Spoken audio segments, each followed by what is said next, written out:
Muito bem, senhoras e senhores, sejam todos muito bem-vindos para mais um Café com Frankel. Uma alegria tê-los por aqui. Hoje, dia 2 de agosto de 2022, agora 6 horas e 25 minutos. Muito bem, já vejo aqui a irmã Cláudia. Sempre uma alegria encontrá-la. Irmã Cláudia, foi muito bom tê-la lá no presencial. A Yara, sempre Yara. Foi muito bom conhecê-la presencialmente, Yara. A Eliane, muito bem, Eliane, voltou bem, tudo em ordem por aí. Uma alegria ter conhecido o teu filho, a Ju, o Luiz, olha lá, o pessoal tá todo presente aí. Né? Pessoal muito assíduo, excelente. Silvia, transmissão tá ok, né? A Malu,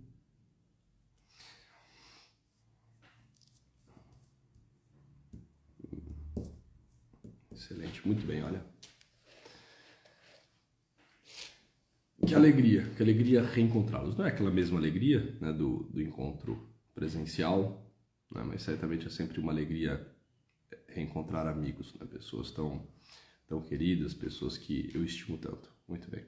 A Kelly, Mariana, tá ok, né? A transmissão tá ok por aí, né? Só avisem, por gentileza.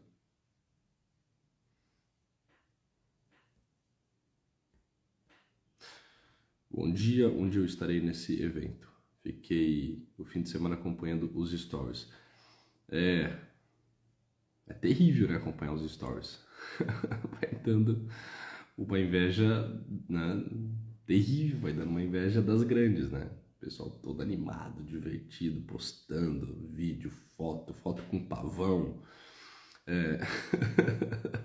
trechos da aula, caramba, eu fico imaginando quem não está, quem não foi, o coração deve ficar apertado, deve ficar angustiado.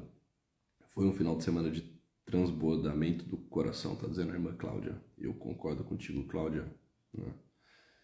Eu tive essa mesmíssima sensação. Né? Muito bem. A Silvia está dizendo que foi exatamente isso. Foi inveja mesmo, né? Eu tivesse do lado de fora, tivesse por aqui, ficaria assim também. Sei como que é, Silvia. Mas haverão outros, né? Evidente que sim. Evidente que sim. Muito bem. Senhoras e senhores, sempre muito bom tê-los por aqui. Vamos lá, vamos começando. Agora, já passado das 6h25, hoje mais uma terça-feira, mais um dia de Café com Frankel. Hoje à noite nós não teremos a série Personalidade, tá bem? Tivemos aí uma sequência, acho que de umas 10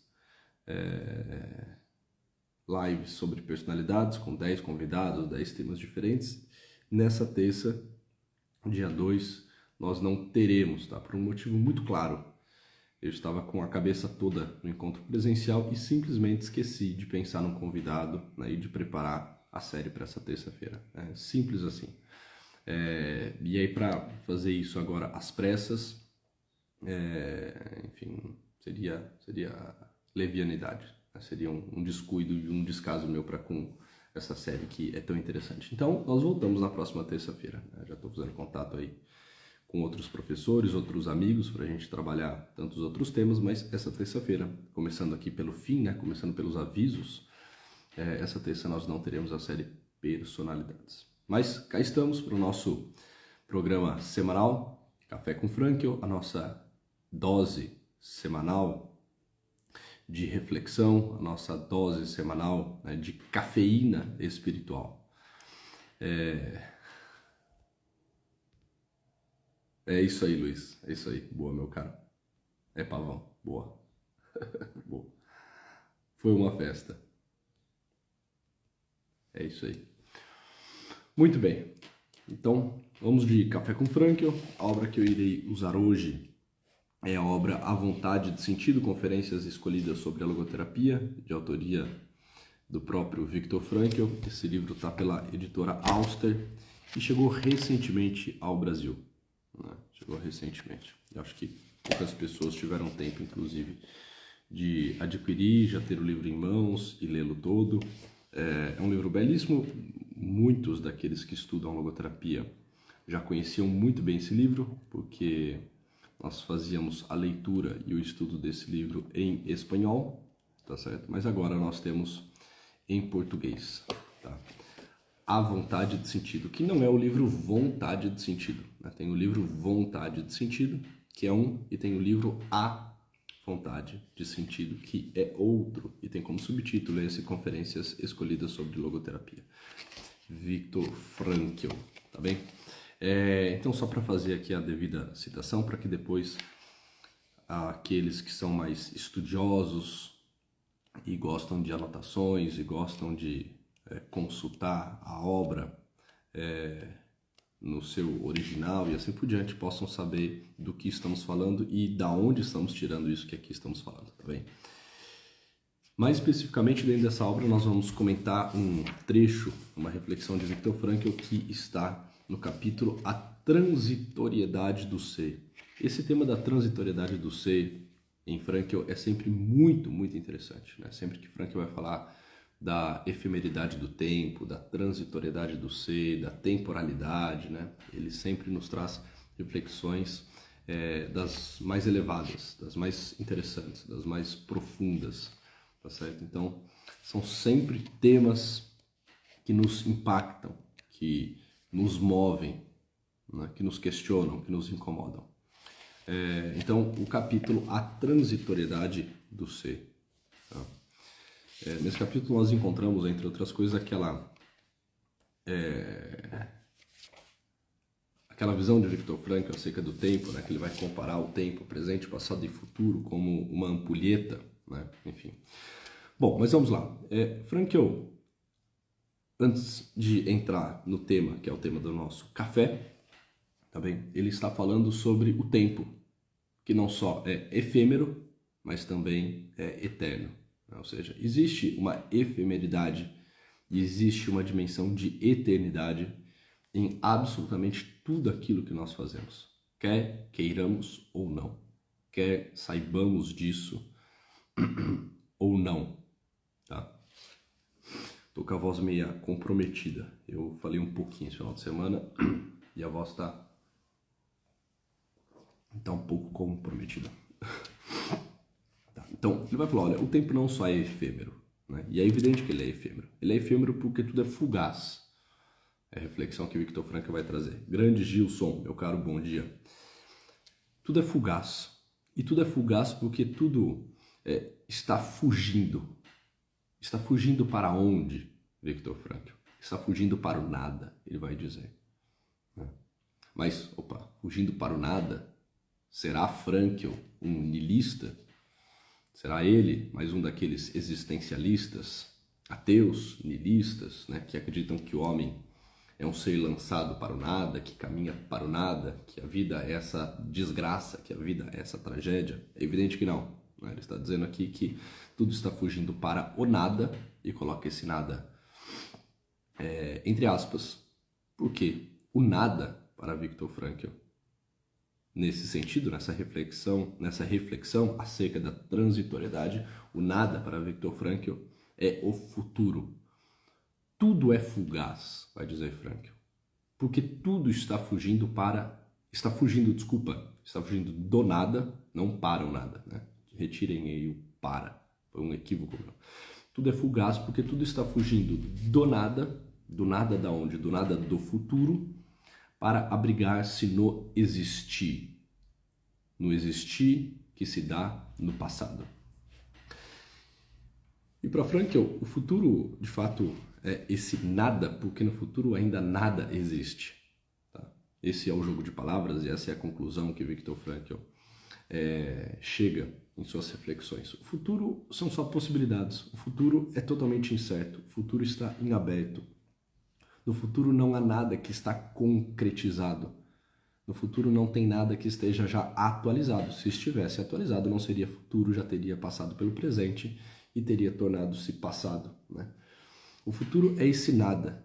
E o tempo, ele escorre deste nada, que é o futuro, passa por essa fronteira da eternidade, que é o presente. O presente para Frankl essa fronteira da eternidade e vai se alojar e vai ficar guardado no existir,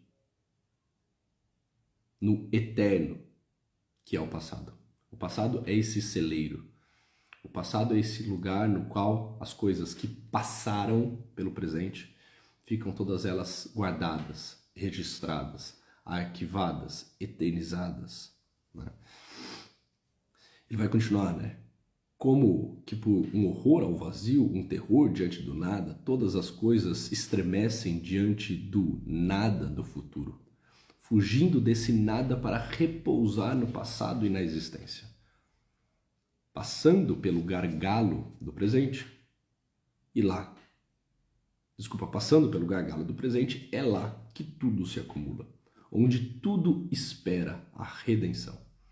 A redenção que lhe é outorgada quando, como um evento, adentra o passado, ou quando, como na nossa vida e na nossa decisão, se instala na eternidade através de nós, né? Então, assim, aqui só para fazer uma antessala na nossa reflexão, no nosso pensamento, não é bem isso que eu vou trazer para o café, daria para fazer um café todo acerca da transitoriedade. Eu acho que eu já falei, inclusive, em alguns programas sobre a efemeridade do tempo, a transitoriedade do tempo e assim por diante, mas aqui Viktor Frankl está falando, olha, o tempo ele é efêmero. É efêmero porque tudo é fugaz, mas também nós podemos dizer que tudo, absolutamente tudo é eterno. Tudo é eterno. Porque tudo se eterniza depois de uma decisão.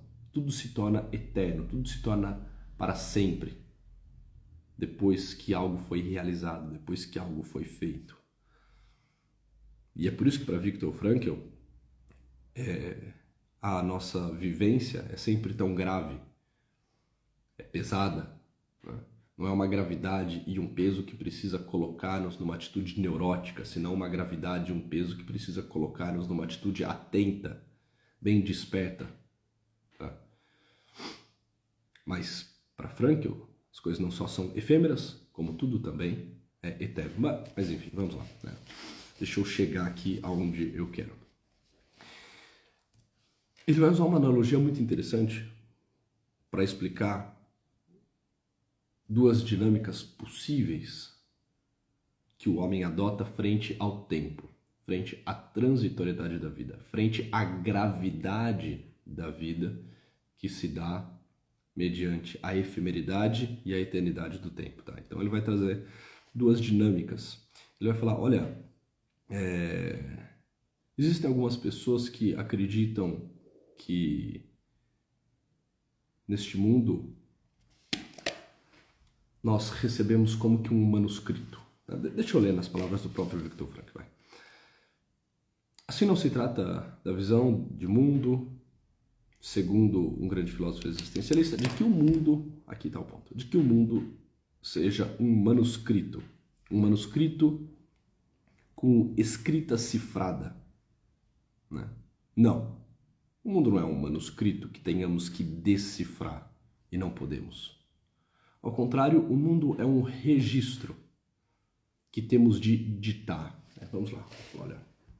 Nós podemos conceber o mundo como, né, um manuscrito que foi escrito de forma cifrada, e nós estamos aqui nesse mundo tateando a realidade, nós estamos nesse mundo, né, um tanto quanto atônitos, perdidos, inquietos, agitados, confusos, né? E tão mais confuso, tão mais agitado, tão mais perdido nós ficamos na medida em que não conseguimos decifrar esse manuscrito. E a vida então torna-se como que tentar decifrar aquilo que é indecifrável. Porque para essas pessoas que concebem o mundo como um manuscrito, escrito de forma cifrada, as coisas não só são confusas e precisam ser a todo momento interpretadas, como que a interpretação última e perfeita é sempre impossível, ou seja, viver torna-se desesperador. Ele vai falar, olha, o mundo não é isso. Não é isso o mundo. E não deve ser essa a nossa dinâmica. A dinâmica de pessoas que estão aqui tentando decodificar tudo, desesperadamente, neuroticamente. Precisam ser, né, detetives, que precisam, né, ter uma alta habilidade intelectual, um alto conhecimento simbólico, né, que precisam conhecer todos os pormenores e os mistérios acerca da vida, né. Seriam tantas as faculdades envolvidas, precisariam ser tantos os talentos envolvidos nesse decifrar o manuscrito, que nenhum homem poderia fazer isso de forma minimamente satisfatória. Ele falou, olha, só que acontece o seguinte, o mundo não é esse manuscrito escrito com letra cifrada. Não é esse manuscrito que tem escrita cifrada. Manuscrito escrito fica, né, um pleonasmo, né? Não é esse manuscrito que está escrito com forma cifrada. Não. O mundo é antes um registro. Nós vamos ditando esse registro. Nós vamos observando, e nós vamos verbalizando, e nós vamos agindo, e nós vamos atuando diante daquilo que nós vemos. E vemos de forma um tanto quanto clara. E vemos de forma um tanto quanto objetiva. E isso faz com que a vida não seja um absurdo, mas sim dramática. Aqui é uma outra diferenciação que Viktor Frankl vai fazer. Se o mundo fosse esse manuscrito que temos que decifrar, se a vida fosse um manuscrito que temos que decifrar, o que nós teríamos é uma vida absurda. Mas ele é um registro que nós temos que ditar. E por isso, para Frankl, a vida ela é dramática. Ela não é um absurdo, mas ela é dramática. E ela é dramática por quê? Ela é dramática porque a todo momento nós estamos sendo interpelados, nós estamos sendo questionados. Nós estamos sendo confrontados.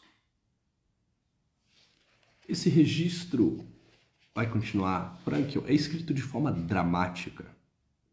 Como disse Martin Buber, a vida do espírito não é um monólogo, mas um diálogo. Esse registro é um registro que eu vou em alta voz pronunciando aquilo que eu vejo. Esse registro que é ditado, o que é um ditado, né? Ditar é pronunciar em voz alta algo a uma outra pessoa, né? Esse registro que vai sendo ditado coloca-me diante de uma vivência plena, profunda e perene de um constante diálogo.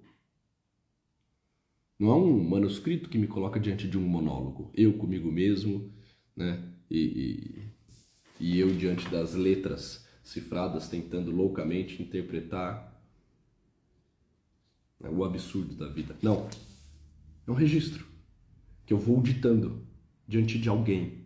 O que eu faço sempre diante de alguém.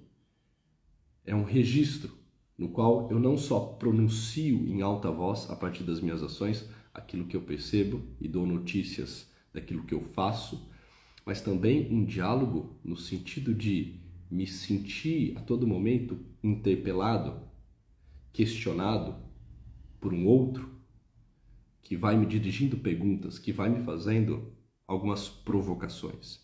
E aqui ele vai citar Martin Buber, né?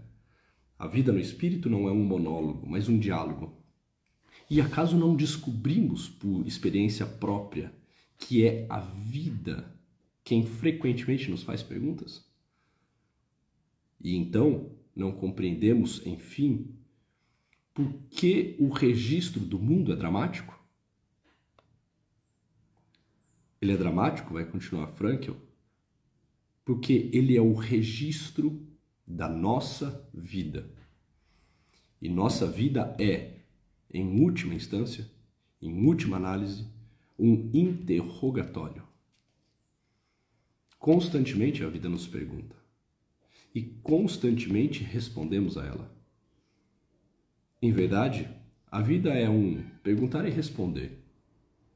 Muito sério. Em verdade, a vida é um perguntar e responder. Muito sério.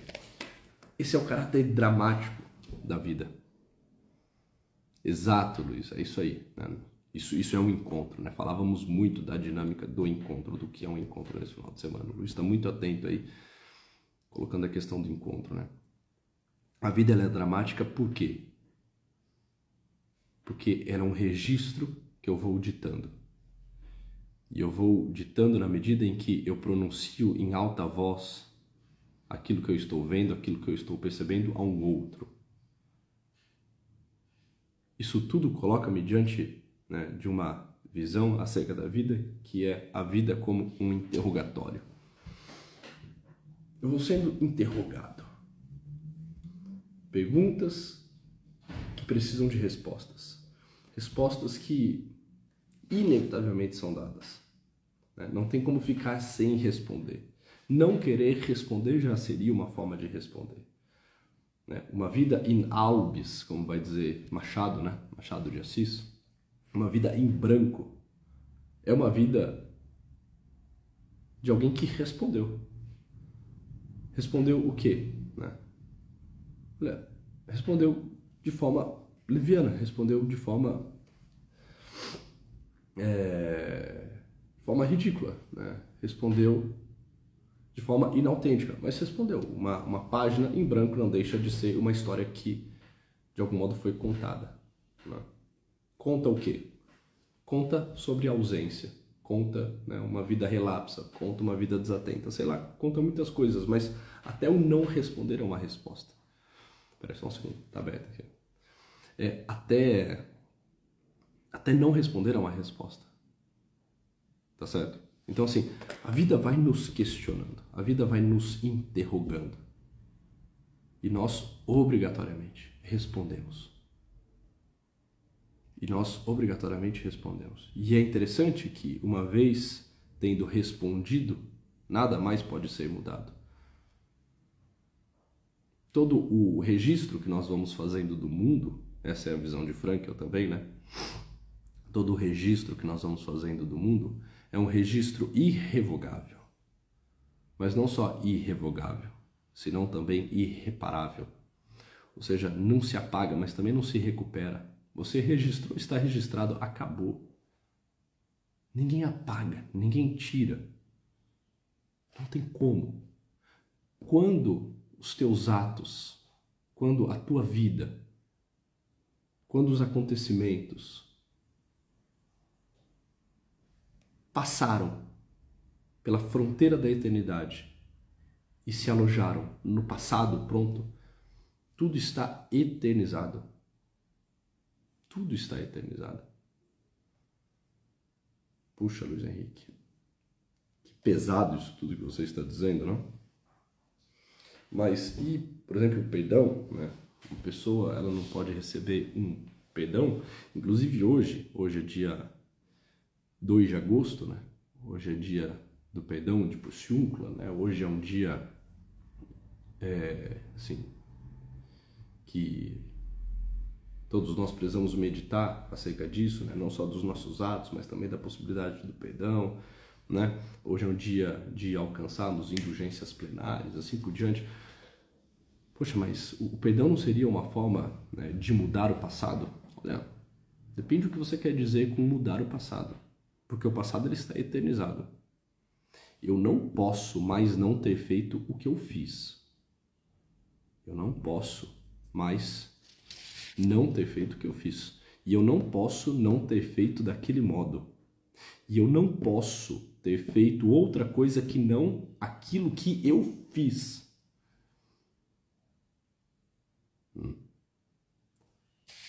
Agora, quando, por exemplo, você diz do perdão, quando a gente reflete sobre o perdão, nós estamos dizendo que o passado que não pode ser mudado, ele pode ser, por exemplo, absolvido. Algumas vivências, algumas atitudes, alguns comportamentos do passado, eles podem ser absolvidos. Mas isso não faz com que os acontecimentos mudem. Isso seria loucura. reeditar a nossa história a ponto de mudar fatos seria algo profundamente perturbador. Por exemplo, se eu sou perdoado pelo que eu fiz, eu sou perdoado por uma coisa que já não pode ser mudada enquanto ato, mas pode receber uma absolvição. Não muda o feito. O que eu recebo é uma absolvição daquilo que eternamente estará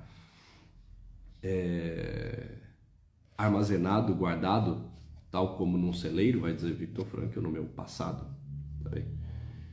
Então, para Viktor Frankl, nós vamos registrando absolutamente tudo. Tudo vai se tornando registro. E tudo é um ditado. É um ditado que se dá diante de um diálogo meu perante a vida, um diálogo que eu travo diante daquele que me chama, um diálogo no qual perguntas me são dirigidas a todo momento e respostas obrigatoriamente precisam ser dadas. E é muito interessante essa visão de Viktor Frankl, né, da vida como um interrogatório, como se ele pudesse dizer, olha, atenção, vocês estão num interrogatório, atenção, vocês estão sendo interrogados. Prestem muito atenção nas respostas que vocês estão dando, porque uma vez dada a resposta, nada pode ser mudado. Você precisa se responsabilizar e se responsabilizar em absoluto por tudo aquilo que por tudo aquilo que você está dizendo, por tudo aquilo que você está respondendo. Como nós deveríamos estar? Eu acho que cabe a reflexão aqui. Como nós deveríamos estar num interrogatório? Qual seria uma boa atitude nossa num interrogatório? Certamente que no interrogatório nós precisamos, primeiro, falar em primeira pessoa, né? É importante que nós, no interrogatório, falemos em primeira pessoa. Aonde você estava? O que você fez? O que lhe passou na cabeça? Entende? Com quem você estava? Que horas você saiu? Que horas você voltou? Quem você viu pelo caminho? No interrogatório, nós nunca podemos terceirizar as coisas. Nós nunca podemos falar em nome de outro. Não, pode deixar que o outro eu interrogo daqui a pouco. Pode deixar que o outro, né, eu chamo, né, logo menos. Agora você, eu preciso saber da tua parte. O que você fez, o que você viu, onde você estava, né, que horas você saiu, que horas você voltou. Ou seja, um interrogatório, né, tal como nós concebemos num primeiro momento, é um lugar no qual a gente fala obrigatoriamente em primeira pessoa. É um lugar no qual a gente precisa, como o Felipe Curvelo, meu grande amigo, o psicólogo Felipe, está dizendo aí nos comentários, né? Nós precisamos saber bater no peito e falar, né? Por minha culpa, né? Minha tão grande culpa, né? Minha máxima culpa. Ou seja, bater no peito e falar, olha, tá, essa vida é minha, quem a vive sou eu. E se eu estou sendo interrogado pela vida, eu preciso dizer eu. Mas não um eu egoísta, não um eu ensimesmado, não um eu que me leva a uma noção de um indivíduo atomizado. Né? Não é este eu soberbo. Né? Não é este eu vaidoso. Tá certo? Não é este eu agigantado. Não. É o eu autêntico. Né? Olha, eu estou aqui. Eu fiz. Eu me sinto interpelado. Eu preciso responder. Eu respondi de forma correta. Eu respondi de forma equivocada. Eu estava desatento. Eu estava presente. Eu. No interrogatório, a primeira atitude que nós precisamos tomar é a atitude de nos colocarmos na primeira pessoa. E uma segunda, que é inevitável, é uma consequência direta da primeira, é se responsabilizar por aquilo que está sendo feito. Eu sou responsável pelo que eu falo, não? Nós somos, Felipe, além de psicólogo e advogado, e poderia explicar isso, né, com ainda mais precisão, né? Mas olha, num interrogatório, eu sou responsável por aquilo que eu falo. Afinal de contas, quem está dizendo sou eu. Eu não posso dormir no ponto, não posso ser leviano, né? Eu preciso estar, né, numa atitude mínima de atenção, porque eu serei responsável por absolutamente tudo que eu falo.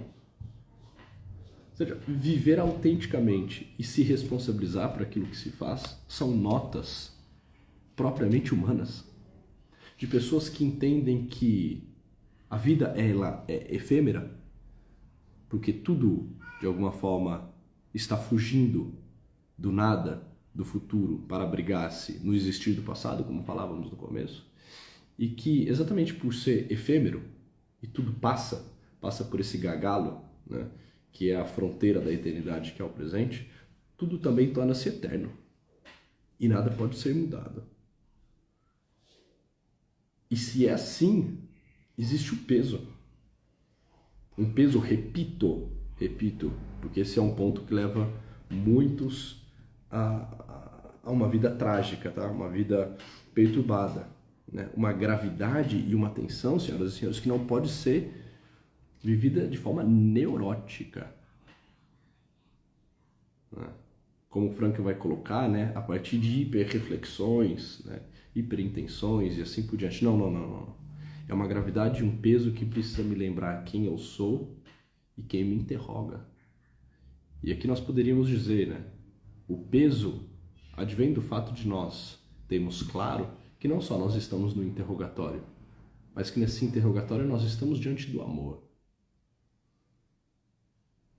Aquele que nos julga de forma profundamente amorosa, benevolente, caridosa. Não é um interrogatório que precisa nos fazer tremer, como se nós estivéssemos diante de uma autoridade que fará de tudo para nos incriminar. Não. É antes o interrogatório, né, de um filho que está diante do seu pai que lhe ama e que não precisa temer, só precisa estar atento e responder de forma verdadeira. Quantas vezes eu chego para os meus filhos, aconteceu algum evento, né, tá lá uma cena um pouco confusa, né, eles estão lá metidos numa encrenca entre eles, eu chamo os meus filhos e falo assim, olha, o que aconteceu? Não, pai, porque fulano, porque ciclano, porque não sei o quê, porque não sei quem lá, porque papapá. Não. Vamos lá. Eu quero saber de você, Tomás. Agora eu quero saber de você, Catarina. O que aconteceu? Não, papai, porque isso, porque aquilo. Olha, tá tudo bem, eu só quero a verdade. Eu só quero a verdade. Não tô bravo. Não vai ter punição, não tem castigo. Eu só quero saber a verdade, só me fale a verdade. Um julgamento de um pai que quer que o filho esteja mais atento, que o filho esteja cada vez mais disposto, que o filho esteja dando passos cada vez mais firmes, largos, que não quer que ele se torne um neurótico, um obsessivo, né? Alguém que agora se tranca no quarto e não faz mais nada, porque tudo que ele faz é errado e onde ele põe a mão, as coisas quebram. Não, tá tudo bem. Tá tudo bem, né? Eu só quero saber, de fato, o que aconteceu e eu quero que você me conte, porque na medida em que você me conta, você se percebe como pessoa livre, responsável, como um indivíduo, como alguém que pode falar em primeira pessoa, como alguém que já está recolhendo muitas coisas e as eternizando nesse lugar do passado, né? E que precisa tomar cuidado com aquilo que se eterniza, porque já não pode ser mudado. Então precisa estar muito atento no modo como se vive o presente, porque a vida é um interrogatório. A vida, senhoras e senhores, é um interrogatório. Isso me faz lembrar muito São João da Cruz, né? Ele fala, olha, no final seremos julgados pelo amor. Né? E já aqui agora nós estamos sendo interrogados pelo amor. como nós temos respondido. Se nós tivéssemos essa consciência clara, cristalina, de que quase tudo que nós estamos vivendo é um interrogatório. E que a vida é este perguntar e responder, né? Como o Frank vai dizer, em verdade a vida é um perguntar e responder, mas um perguntar e responder muito sério.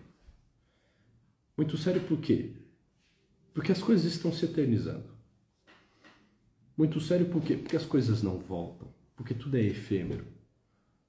Muito sério por quê? Porque não é um monólogo. Muito sério porque é um diálogo. Quando eu estou diante de alguém, eu estou diante de uma realidade que é sempre séria.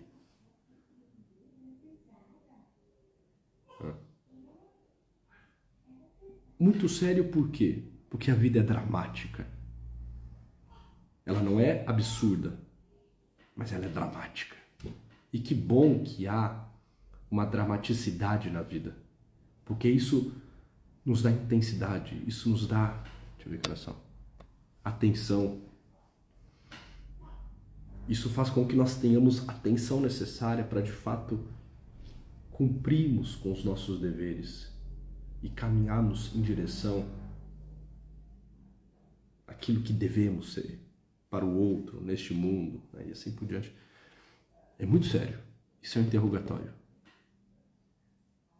E o que eu quero deixar aqui, então, como reflexão última, é que nesse interrogatório nós precisamos ter claro que falamos em primeira pessoa e precisamos exercitar isso, cada vez mais falar em primeira pessoa, né? Não de forma soberba, com um eu agigantado, mas, né, se percebendo como um ser livre, capaz de autopossuir, né? Mas não só falar em primeira pessoa, né? Mas também se responsabilizar por aquilo que faz, por aquilo que fala, por aquilo que fez. Mas um terceiro ponto, né, sem o qual tudo pode tornar-se não só grave, mas se deteriorar numa atitude mais neurótica, né? Um terceiro ponto, que é o seguinte: nós estamos sendo interrogados não por um juiz duro, severo, senão por um pai amoroso. É aquele olhar do pai que nos lembra quem nós somos. E que, por ser um olhar de alguém que acredita de fato em nós e que nos ama, faz com que consigamos viver de forma ainda mais leve. Mas essa leveza é a leveza daqueles que, com passos largos e bem decididos, vão construindo uma vida grande, digna e honrada. Tá bom? Senhoras e senhores, uma alegria estar aqui com vocês. Sempre muito bom encontrá-los no Café com Franklin. Nós já estamos aí com... Eu estou sem relógio hoje, mas nós estamos com 38 minutos de live. É isso aí, né? A ideia é nunca passar muito disso. Lembrando que hoje nós não temos então a série Personalidades. Voltamos na próxima terça-feira. E depois deixem lá os comentários, por favor, no feed, o que vocês acharam da live. Caso queiram, sugiram também temas para os nossos próximos encontros e assim por diante. Tenham todos um bom dia. Uma boa terça-feira, estejamos atentos, saibamos como responder ao chamado que a vida nos faz e vivamos essa vida de forma dramática, de forma apaixonada, de forma atenta. Fiquem com Deus. Tchau!